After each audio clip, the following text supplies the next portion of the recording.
Ikaw ba si Shermie? Ang kaladkaning babae ng asawa mo?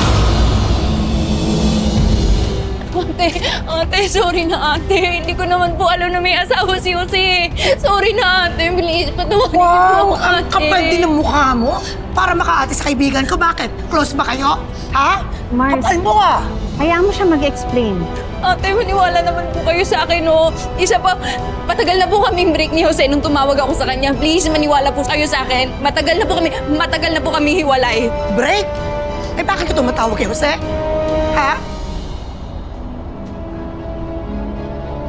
Tumawag lang naman po ako kasi tinawagan po ako ng pulis eh.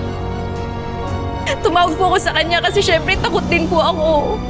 Kaya naman please ate, please maniwala naman po kayo sa akin, no? Please. Alam mo, ang kapal-kapal ng mukha mo. Bakit? May close ba kayo, ha? Jin, bitawan niyo siya! Nakakalagyan mo, nakakalagyan mo. Alam din ang dino. Ay, may close isa. Kaibigan mo, ang kapal mo. Bitawan mo na siya! Bitawan mo na siya! Nandito ba? Nagkaring babae!